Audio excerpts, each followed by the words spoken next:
Halo semuanya, apa kabarnya? Semoga teman-teman semua di dalam keadaan sehat.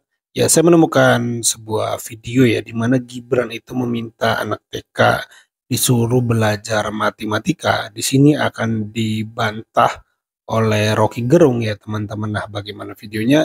Coba kita simak dulu bareng-bareng. Kemarin saya titip ke Pak Menteri di rapat terakhir kita, bagaimana nanti akan diterapkan pelajaran matematika di tingkat TK.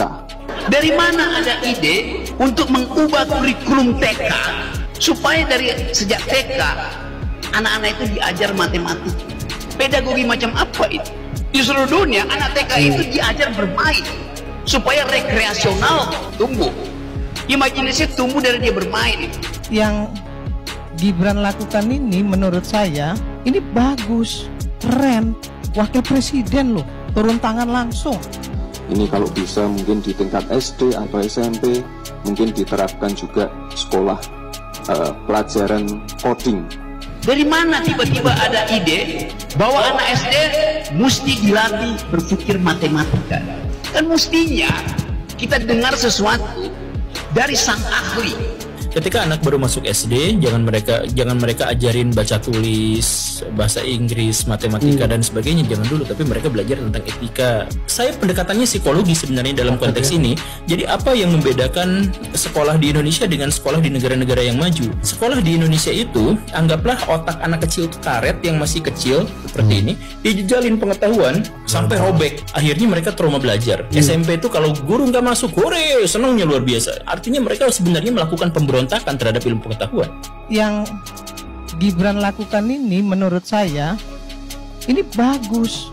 Ini terobosan yang luar biasa kalau dijalankan sesuai dengan tupoksinya. Keinginan, proposal, program yang diucapkan oleh si pura-pura paham, pura-pura paham, fufu paham. Padahal sebetulnya beliau kegiatannya bermain-main, main Tamiya, main figur-figuran. Ini seseorang pembesar bermain Lego. Waktu dikumpulin dari kantornya, itu mainan ternyata semua. Masukin kardus. Legonya nanti dibawa ke kantor Jakarta juga, Mas? Apa? Legonya dibawa ke kantor Jakarta juga? Enggak, ini dia dibawa anak. Mas, Tamianya mau dibagi nggak, Mas? Apa? Tamianya itu. Yang dibakar, Mas? Memang pasti sudah bukan ke kita. Bayar jahit. Itu akibatnya kalau orang pura-pura paham. Anak kecil akan bilang, iya, Bapak suruh kami belajar. Anak TK akan bilang, Bapak suruh kami belajar matematika. Sementara Bapak bermain-main yang adalah mainan kami. Kan bermain-main itu di usia formatifnya itu. Usia TK dia main Lego mesti. Terakhir Bapak Ibu, saya titip program makan siang gratis. Ada peraturan yang akan dilegalkan di Indonesia, di mana nanti Indonesia katanya akan dikasih makan siang gratis sekian gitu. Kacau itu. Kenapa kacau itu? Karena gini, kebahagiaan anak dengan makan siang gratis ya. Ya, jadi kan pertimbangan dari Pak Prabowo dan Pak Gibran itu adalah karena masyarakat Indonesia itu sekarang banyak yang stunting, kurang tingginya, kurang kecerdasannya, dan itu gara-gara kurang gizi. Karena kurang gizi, maka jawabannya adalah makan siang gratis. Kan kacau. Jadi sebenarnya kalau memang mau menyelesaikan stunting, masalahnya itu adalah di awal kehidupan anak, bukan ketika dia sudah sekolah. Itu yang pertama. Kemudian yang kedua, orang Indonesia itu memang banyak yang kurang gizi, tapi gak pernah kurang makan. Yang kurang makan memang ada, tapi jumlahnya 16 juta orang, katakanlah seperti itu. Tapi secara umum bukan kurang makan, tapi kurang gizi. 30% anak stunting di Indonesia itu lahir dari orang kaya. Di Indonesia. Artinya apa? Dan anak-anak di Indonesia kemarin ketahuan banyak diantaranya yang gagal ginjal. Jadi masalahnya bukan kurang makan, tapi orang tuanya nggak paham soal nutrisi. Ya, untuk menuju Indonesia emas kita butuh generasi emas. Kita pengen lebih banyak lagi ahli-ahli coding, ahli-ahli AI, ahli-ahli machine learning dan lainnya. Kan mestinya kita dengar sesuatu dari sang ahli. Bagaimana mewujudkan itu dalam dunia pendidikan kita?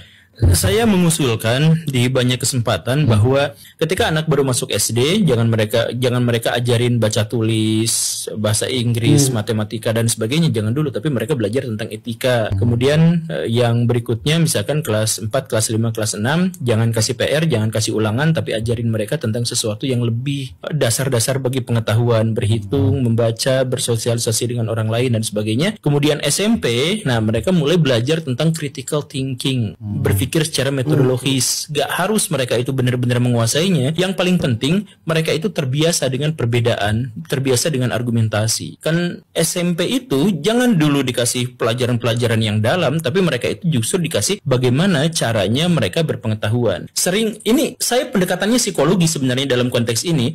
Jadi apa yang membedakan sekolah di Indonesia dengan sekolah di negara-negara yang maju? Sekolah di Indonesia itu anggaplah otak anak kecil itu karet yang masih kecil seperti ini, dijejalin pengetahuan sampai robek.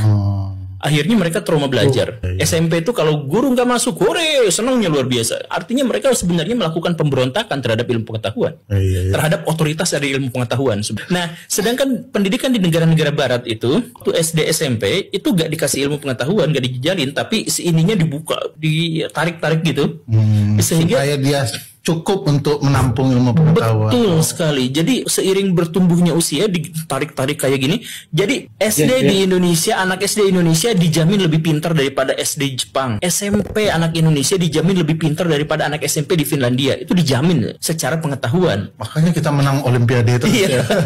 Tapi nanti setelah universitas dan sebagainya, mereka masih ini, sedangkan kita belajar terpaksa hanya ngikutin rutinitas karena disuruh sama orang tua dan diiming-imingi biar gampang masuk kerja, dan mereka tidak memiliki kesadaran pengetahuan. Akhirnya apa? Kebanyakan anak-anak di Indonesia tidak bisa berpikir, tidak berpengetahuan, dan ketika yang tadi Bapak ajukan tadi, ketika disampaikan pengetahuan baru mereka berontak dan curiga, jangan-jangan ini adalah jangan-jangan, karena mereka tidak terbiasa dengan metodologi berpikir yang sederhana gitu. Kan kita akhirnya ketika ada temuan baru, gagasan baru, ide baru, pecah kita tuh.